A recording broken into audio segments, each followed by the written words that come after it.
Welcome to the Real News Network, and welcome to Reality Asserts Itself. I'm Paul Jay. We're continuing our discussion with Norman Soloman, and we kind of did this out of order. On Reality Asserts Itself, we usually, or often at least, start with a sort of biographical section, and then we start moving into more contemporary issues. Well, there were so many kind of burning things that we decided with Norman to start with this fight within the Democratic Party, and then deal with the Comey affair and so on.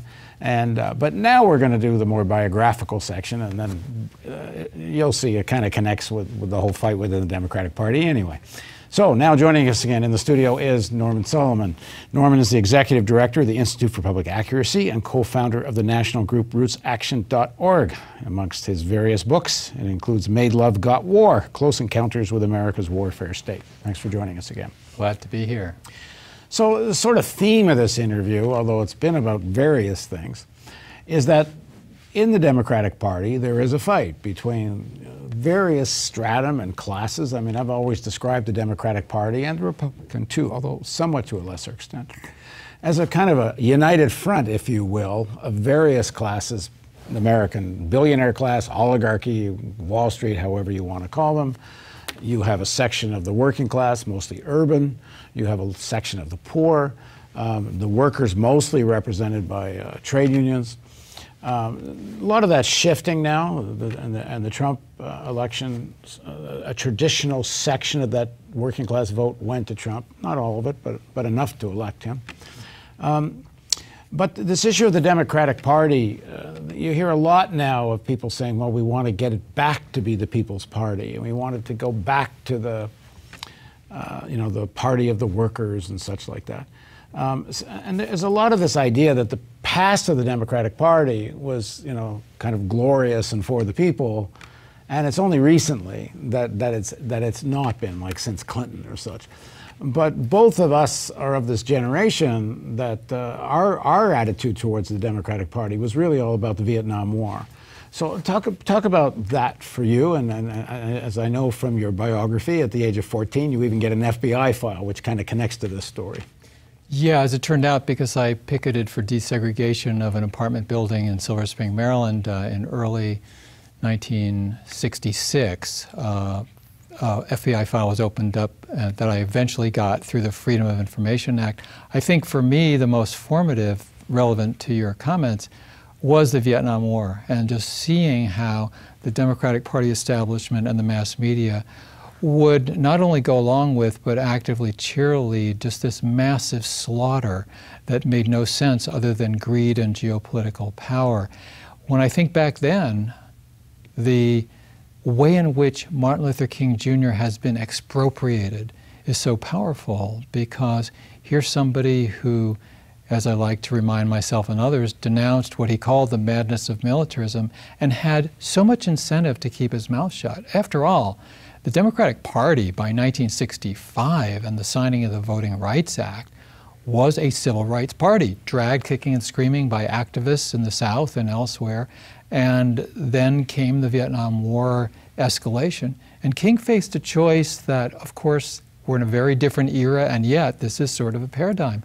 A choice that so many leaders face and fail, that he was willing to succeed at a matter of conscience and political leadership, denouncing the Vietnam War.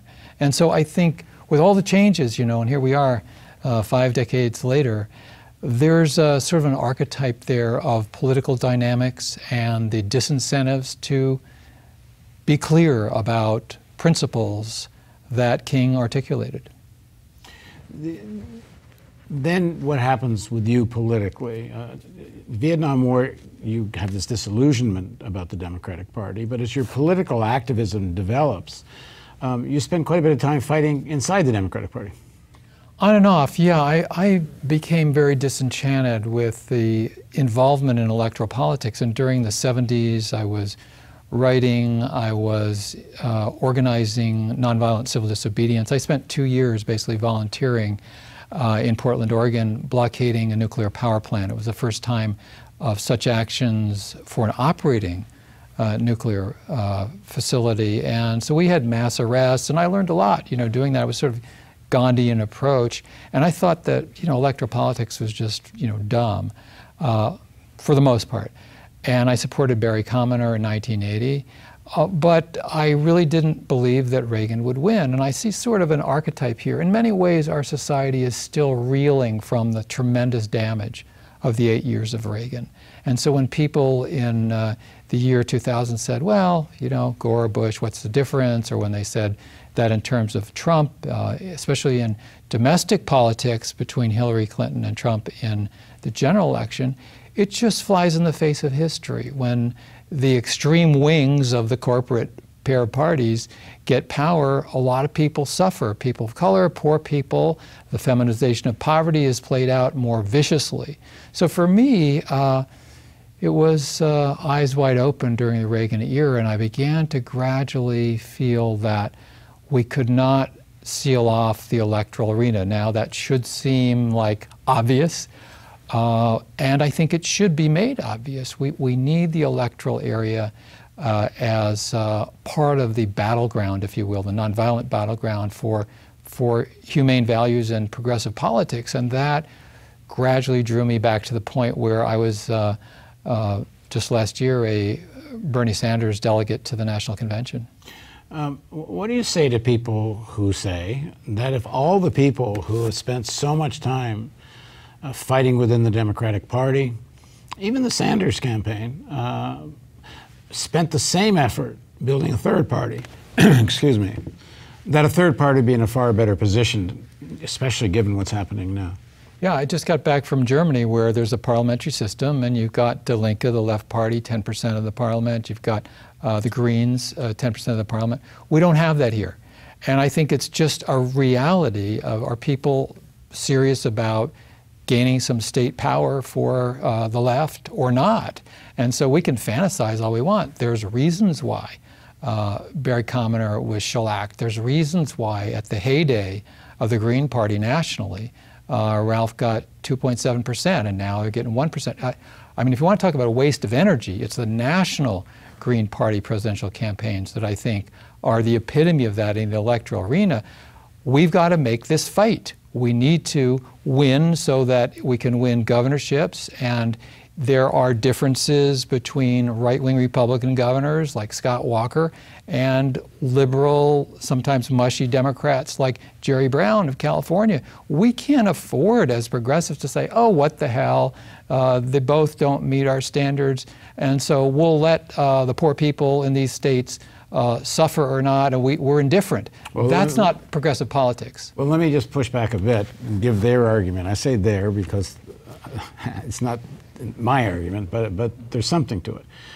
That there's a lot of energy and organizing and talent and experience that goes into this fighting it's out in the Democratic Party. If that all went to a Green Party or some kind of other independent party, then it might have more of a role, more significant. Right now, so many people stay within that fold, and the argument goes, help creates illusions that there is a possibility of some real reform of the Democratic Party. Well, there's a possibility that if Bernie Sanders ran for president, he would help galvanize some huge movements. If Bernie had run on the Green Party ticket, he might have gotten 2 or 3 or 5% if he started that way. But I think he had the wisdom, and many people foresaw that we take the fight to those who have dominance of one of the two major parties. And I think there's a counterpoint, if you leave aside their horrendous politics, to the Tea Party and the way the right wing, going back to Pat Robertson in the 80s, saw that opportunity with the Republican Party, and they grabbed it and they used it. And we have the possibility not to foreclose, but on the contrary, to have a synergy between all the different kinds of grassroots organizing and protests and infrastructure of progressive movement groups around the country. We can't allow the corporate Democrats to simply have a free fire zone and a field day inside the Democratic Party. We shouldn't put our eggs in that basket, but we shouldn't just let them have the run of the show. Now, you were a delegate, a Sanders delegate at the Democratic Party convention in Philadelphia. You were part of the California group. There was a point where you were even thinking walking out.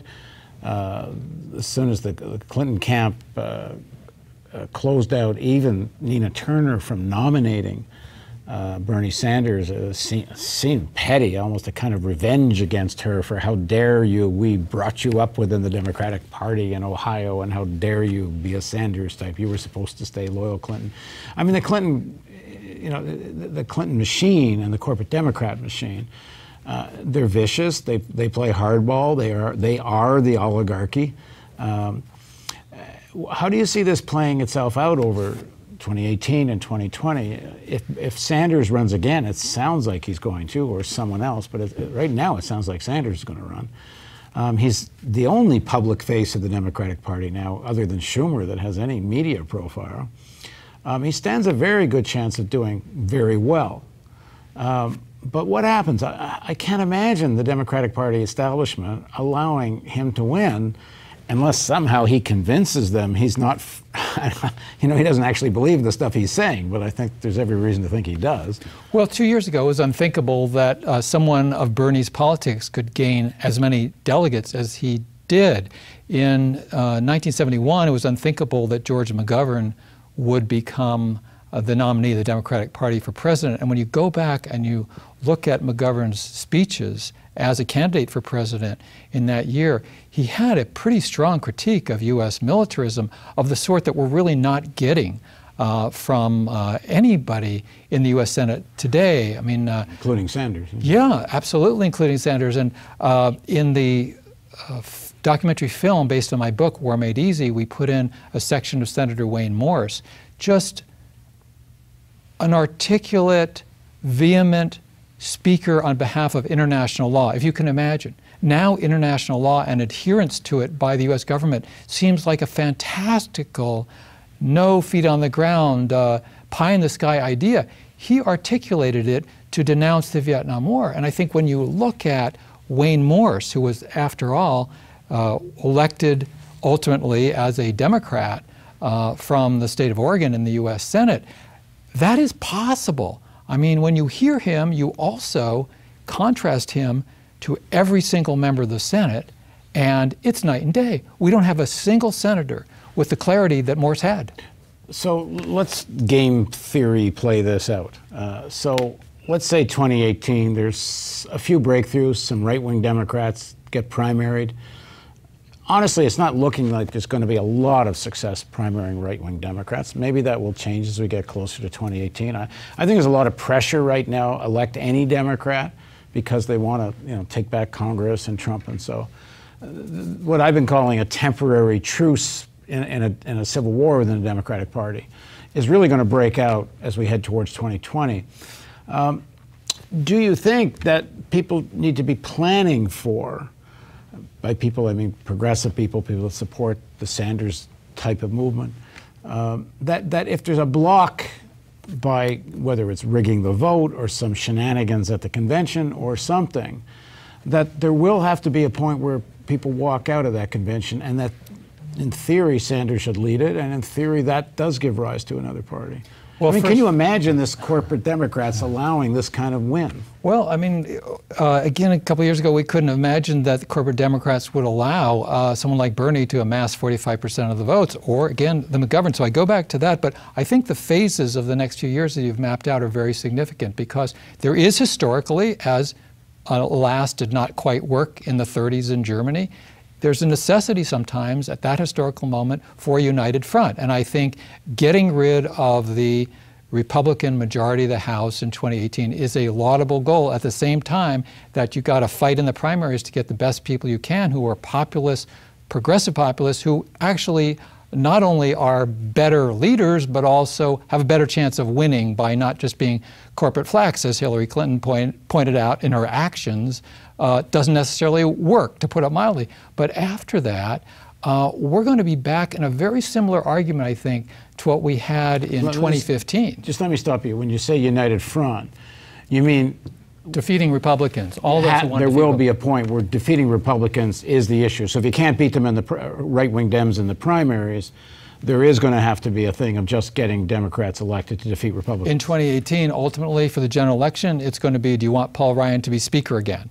So I think that is going to be a real thing, and I think it's valid to say we want to get rid of Republican control of the House because it's so important. But then you get past there and you get in 2019, and the reality is that we had a twisted argument by the mass media in 2015 and into 2016. It was the conventional wisdom that was totally wrong, which was an establishment corporate hawk candidate like Hillary Clinton was the best chance to defeat the Republican for president. Turned out to be bass-backwards argument, totally wrong, and we're going to see it again. And as I think we could plausibly say, Bernie would have done much better against Trump than Hillary did, and I think we're going to be looking at that same issue again.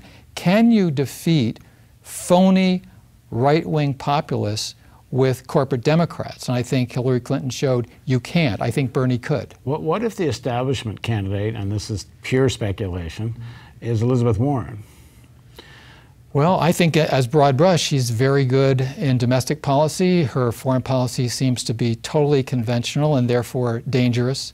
And people have to make that choice. I've heard some discussion about a Warren-Sanders or Sanders-Warren ticket.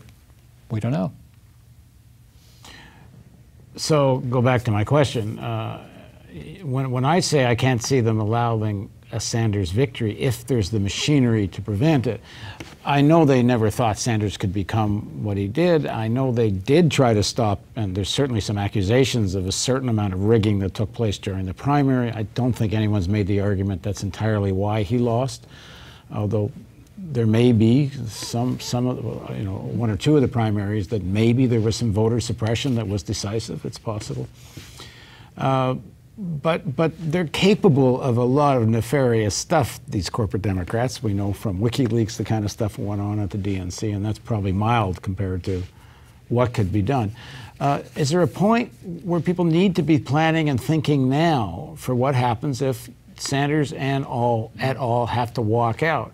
Because there's even some technical issues. He can't just walk out and become a candidate for president because he won't have a party that's registered in 50 states. So, yeah. Well, a couple points. First, 2/3 of the superdelegates who were in place in 2016 are eliminated in 2020 because of all the opposition to the rigging of the system through superdelegates. That pressure forced the establishment, if you will, to say, okay, we get rid of 2/3 of them, so they'll be 200-something instead of 700-something. Yeah, because the other ones now have to vote the way their states vote. So if Sanders or whoever wins the state, the superdelegates have to vote that way. It's a real improvement. It's 2/3 of the way to what we need. So that would shift the terrain a bit against the establishment candidate in 2020 compared to 2016. But directly to your key question, I think if Bernie is a barometer, Bernie Sanders, beginning in 1984 when he was an independent politician in Vermont, fight like hell in the primaries has been his precept, but in the general election, he campaigned for Mondale against Reagan. And ever since, he has had that, I think, wise understanding that you fight in the primary for the best candidate, but you don't pretend that it doesn't matter if the Republican is elected in the general. So I certainly don't in any way foresee Bernie leading such an exit. And I think that the way to build a third party is from the grassroots up, from the foundation. Metaphorically, every 4 years, Jill Stein wants to put on the roof and there's no foundation, let alone walls, if she wants to build the structure. And so I love to give the example, as I mentioned in an earlier discussion we had, of the Richmond Progressive Alliance in Richmond, California, because it's sort of the opposite of starting with a presidential campaign and wanting to get 1 or 2% as a practical matter. They're saying, you build power from the grassroots. And I believe it was Jon Stewart who said that while we were laughing at the right-wingers and then the Pat Robertsons and the Tea Parties, and we were making jokes about them, they were winning school board elections and county commission elections and then state legislature elections. And they're no laughing matter now. They're tragedies unfolding. So I think we need to take a page there, not of course in content, but in terms of a belief in grassroots organizing. I think this is an irony, that in many ways the liberal Democratic Party leaders are much less committed to any sort of belief in grassroots democracy than the right wing. And that's horrendous. They believe that you do it out of the Beltway and the big money folks, and we as progressives need to prove that you make lasting change with grassroots organizing. Okay, in the next segment and final segment of this series of interviews, we're going to talk about Norman's activity and work to do with whistleblowers. He's very involved, and we'll find out more about that on the next episode of Reality Asserts Itself on the Real News Network.